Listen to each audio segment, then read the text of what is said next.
সবাইকে স্কিল ডেভেলপমেন্টের ক্লাসে স্বাগতম। আমি এমএস অফিসের একটি ডিজাইনিংয়ের উপরে আপনাদেরকে একটা অ্যাসাইনমেন্ট দিয়েছিলাম। সেই অ্যাসাইনমেন্টটা কমপ্লিট করার জন্য আমি আজকে এই ক্লাসটা করব বা এই ভিডিওটা করব। তো দেখেন, এখানে বেশ কিছু জিনিস আমাদের শেখার আছে। যা প্রথম যেটা হচ্ছে যে আপনি এখানে দেখেন ওপেন স্কুল নামে একটা বাংলা ফন্ট আছে। তো এই ফন্টটা আমাদের হচ্ছে নেট থেকে ডাউনলোড করে নিতে হবে। নেটে অসংখ্য পরিমাণ ফন্ট আছে। আপনারা কিভাবে ডাউনলোড করবেন সেটা আমি আপনাদেরকে একদম লাইভ দেখায় দিব। পাশাপাশি দেখেন, এখানে বাংলা ফন্ট এটা একরকম, এটা আরেক রকম, এটা আরেক রকম। তারপরে এখানে কিছু হচ্ছে এটা হচ্ছে টেক্সট বক্সিং এর কাজ আছে। তারপরে এখানে বাংলা ফন্টের কিছু কাজ। তো আমি আজকে টোটালি এই ডিজাইনটা আপনাদেরকে একটু দেখাবো যে এমএস ওয়ার্ডে কীভাবে করা যায়। যদিও এই ডিজাইনটা হচ্ছে ফটোশপ বা ইলাস্ট্রেটর দিয়ে করা, কিন্তু এমএস ওয়ার্ডে যখন আপনি করতে যাবেন তখন আপনি এখান থেকে ফন্টের বিষয়টা এবং স্পেশালি আপনার যে আপনার টেক্সট বক্সিং এর যে বিষয়টা সেটা আপনারা শিখতে পারবেন।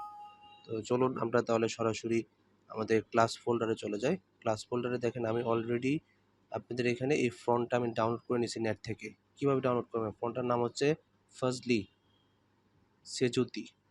দেখেন, ফন্টটা ডাউনলোড করার জন্য আপনাকে যেটা করতে হবে, প্রথমে হচ্ছে আপনি চলে যাবেন আপনার ব্রাউজারে। ব্রাউজারে গিয়ে আপনারা টাইপ করবেন স্টাইলিস্ট স্টাইলিশ বাংলা ফন্ট। এটা এন্টার করার পর দেখেন যে আপনি এখানে বিভিন্ন ধরনের স্টাইলিশ ফন্ট আপনার আসবে। বিভিন্ন ধরনের স্টাইলিশ ফন্ট আপনি এখানে পেয়ে যাবেন। তো এরকম ফন্টগুলোকে আপনি ডাউনলোড করার জন্য ডাউনলোডে ক্লিক করবেন। আর কিছু অ্যাড আসবে, এই অ্যাডটা আপনার ফ্রি সাইট হওয়ার জন্য অ্যাডটা আসবে। এরকম একটা পেজে আপনি আসবেন। পেজে আসার পর দেখেন এটার ফ্রন্টের সাইজটা কীভাবে হতে পারে। এই যে দেখেন এখানে ডাউনলোড নাও।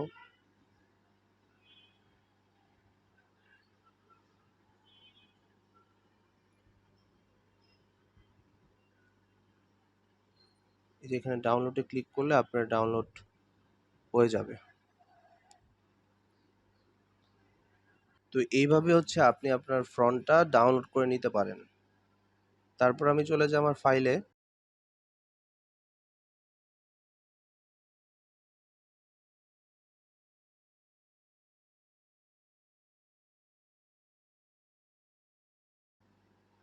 ফাইলে দেখেন আমি ফন্টটা ডাউনলোড করার পর আমি ফন্টটা হচ্ছে আপনার জিপ করা থাকে, সেটা হচ্ছে রাইট বাটনে ক্লিক করে এক্সট্রাক্ট হেয়ার করে নিয়ে আপনার করলে এই ফাইলটা চলে আসবে। আমি এটা করে দিচ্ছি আপনাদের সুবিধার জন্য। দেখেন আপনি এখানে রাইট বাটনে ক্লিক করার পর এক্সট্রাক্ট হেয়ার, এই যে একটা ফাইল চলে আসছে। এখানে ঢুকে জাস্ট এটা ঢুকবে, রাইট বাটনে ক্লিক করে ইনস্টল বাটনে ক্লিক করলে আপনার ফন্টটা আপনার পিসিতে ইনস্টল হয়ে যাবে। যাই হোক, এই ফন্টের ইনস্টল করার পর আমরা সরাসরি চলে যাব হচ্ছে এমএস ওয়ার্ডের একটা ফাইল নিব আমরা। আমি এখানে ইনসার্ট নিয়ে নিউ নিয়ে একটা ফাইল নিলাম, মানে নাম দিলাম হচ্ছে cover page design. Cover page design আমি যখন লিখলাম, কভার পেজ ডিজাইন আমি এন্টার করলাম। আচ্ছা, এন্টার করার পর আমি আপনাদের সুবিধার জন্য যে লেখাটা আছে সেটা হচ্ছে আগে থেকেই টাইপ করে রাখছি যেন আপনাদের সময়টা কম যায়। তো আপনারা টাইপ করে নেবেন। দেখুন, আপনাদের সুবিধার জন্য আমি সেটা হচ্ছে আগে থেকেই টাইপ করে নিছি। তো এখানে আমি যে ফন্টটা ইউজ করছি, দেখেন এই যে ফন্টের নামটা লেখা আছে। আপনি এই ফন্টটা আমি ইনস্টল করলাম সেই ফন্টটাই আপনার এখানে দিয়ে আমি এই লেখাটা লিখছি। তারপর ওপেন স্কুল, আমি হচ্ছে ওই পেজটায় যদি যাই, এই পেজটায় যদি আমি পেজের মধ্যে এটা আমি একটু জুম করে নিই। দেখেন আমার পেজটার মধ্যে এই যে ওপেন স্কুল লেখা আছে এবং এরকম একটা বক্স করা আছে। তো মেইনলি আজকে আমি এটা দেওয়ার পিছনে মেইন কারণ হচ্ছে আপনাদের এই টেক্সট বক্সিংটা শেখানো। তো অনেকেই এই কাজটা করছেন হচ্ছে শেপ দিয়ে। তো আমি আজকের এই ক্লাসটাতে আপনাদের দেখাবো যে শেপ আর টেক্সট বক্সের মধ্যে পার্থক্যটা কি। তো আমি প্রথমেই আপনাদেরকে যদি শেপ আর টেক্সট বক্সের মধ্যে পার্থক্যটা বোঝাই তাহলে আমাকে একটু এই পেজটা যেতে হবে। দেখেন আমি আপনাদের এখন একটা অন্য টপিকে আমি যাচ্ছি, শেপ এবং হচ্ছে টেক্সট বক্সের মধ্যে পার্থক্য। আমি যদি প্রথম শেপ নেই, ইনসার্ট, তারপরে হচ্ছে যে এই যে শেপ, আমি একটা শেপ নিলাম, আমি শেপটা এখানে ড্র করলাম। ড্র করার পরে আমি শেপের কিছু যে ফিলটা আছে আমি ফিলটাকে হচ্ছে নো ফিল করে দিলাম, আউটলাইনটা থাকুক আমাদের বোঝার জন্য। দেখেন আমি যদি এখন একটা লেখা লিখি আমি কি শেপটার ভিতর লিখতে পারবো? আমি যে লেখাটা লিখলাম আমি কি লেখাটা শেপের ভিতরে লিখতে পারবো না, আমাকে এই শেপটা টান দিয়ে এই লেখার উপর আনতে হবে। এবং আমি যদি আবার চাই যে আমার শেপটা সহ লেখাটা আমি সরাবো তাহলে কিন্তু সম্ভব না, ঝামেলা হয়ে যাবে। আর যদি আমি এখানে যে টেক্সট বক্স ইউজ করি তাহলে আমার সুবিধাটা দেখেন, আমি শেপটা কেটে দিলাম, দিয়ে আমি ইনসার্ট, এই দেখেন এখানে হচ্ছে টেক্সট বক্স আছে, টেক্সট বক্সে ক্লিক করে আপনি হচ্ছে ড্র টেক্সট বক্স এখানে ক্লিক করবেন, করে আপনি এখানে একটা টেক্সট বক্স ড্র করলেন। এখন দেখেন এই টেক্সট বক্সের ভিতরে যদি আপনি এই লেখাটা লেখেন তাহলে আপনার সুবিধাটা কি হচ্ছে, সুবিধাটা হচ্ছে যে আপনি যদি এই চান যে আমার এই টেক্সট বক্সটা আমি টোটালি একটা জায়গায় সরায় নিব, আমার লেখাটা সহ টেক্সট বক্সটা সরে যাবে। তো মেইনলি টেক্সট বক্সের গুণটা এই জায়গাতেই, যখন দেখা যাচ্ছে আপনি এরকম টেক্সট বক্স 10টা হবে তখন আপনি ইজিলি সরাইতে পারবেন, কিন্তু শেপ দিয়ে কিন্তু আপনি লেখা সহ সরানো সম্ভব না। তো আমাদের মেইনলি এই কাজটা টেক্সট বক্সের উপরই হবে।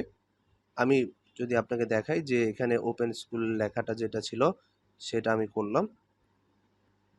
আচ্ছা, ওপেন স্কুলের পরে এখানে লেখাটা ঠিক থাকবে। এই কোর্স ডেভেলপমেন্ট টিমটা হচ্ছে আপনার একটা বক্সের মধ্যে আছে, তাই তো? তো আমরা সেম প্রসেসে ইনসার্টে যাব, ইনসার্টে গিয়ে text box, draw text box লিখে আমরা এই জায়গাটায় একটা টেক্সট বক্স ড্র করে দিলাম। টেক্সট বক্সটা ড্র করে, আচ্ছা টেক্সট বক্সটা ড্র করার আগে আপনি এই সবটা হচ্ছে কন্ট্রোল এক্স দিয়ে কাট করে নেবেন।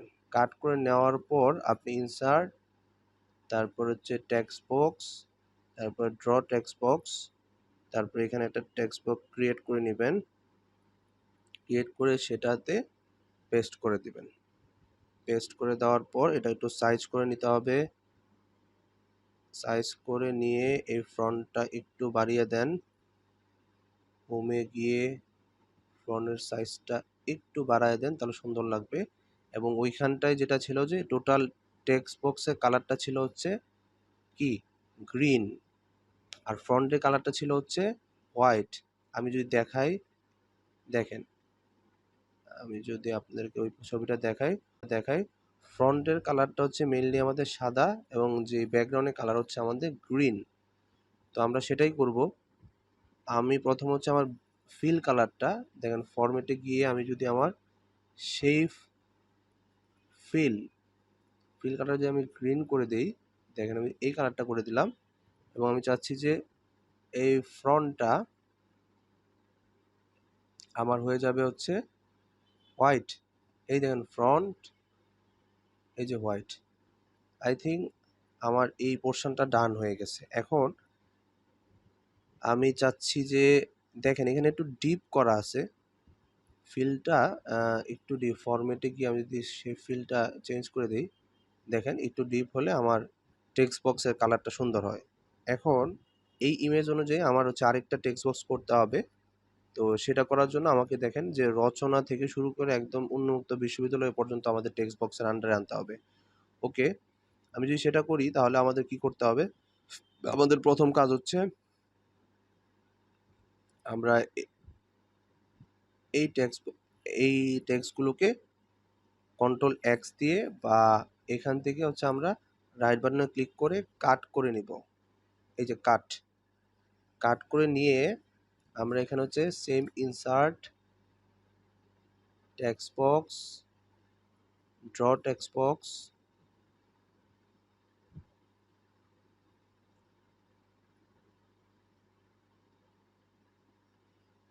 আমরা একটা টেক্সট বক্স ক্রিয়েট করে এটার উপর আমরা পেস্ট করে দেব।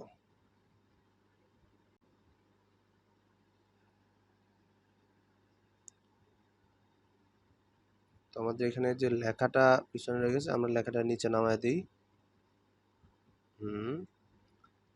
এবং এই টেক্সট বক্সটা যেটা আছে সেটাকে একটু কাজ করতে হবে, আমাদের একটু কাজ করতে হবে।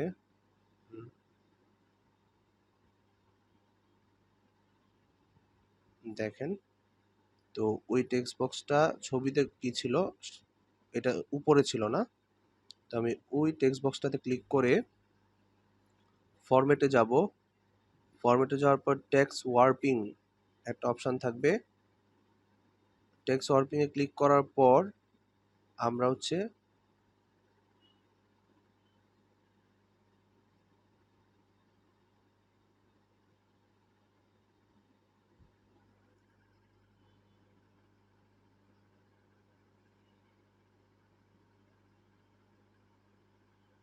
না, এটা বিহাইন্ড দ্য টেক্সট দিলে হবে না, আমাকে হচ্ছে এই ফ্রন্টটাকে আমার এই প্রথমটা না, সেকেন্ড যে টেক্সট বক্সটা আছে সেটাকে হচ্ছে পজিশনিং করতে হবে বিহাইন্ড দ্য টেক্সট, তাহলে হয়ে যাবে।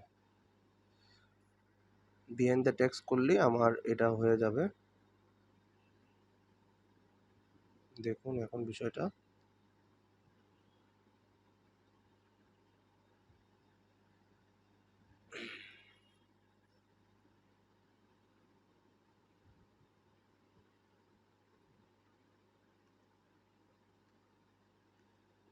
তো মোটামুটি এ হচ্ছে আমাদের টেক্সট বক্সিং এর কাজটা। তো টেক্সট বক্সটা এই জন্য আপনাদের ইম্পর্টেন্ট, কারণ টেক্সট বক্স ছাড়া মানে আপনি অনেক কাজ এরকম আছে যে টেক্সট বক্স ছাড়া আপনি করতে পারবেন না, শেপ দিয়ে করা সম্ভব না। তো আশা করি আমার এই আজকের যে ক্লাসটা ছিল মেইনলি যে আপনাদের টেক্সট বক্সটা বোঝানো, সেই টেক্সট বক্সটা আমি বোঝাইতে পারছি। তো আপনারা এটা অনুযায়ী প্র্যাকটিস করতে থাকেন।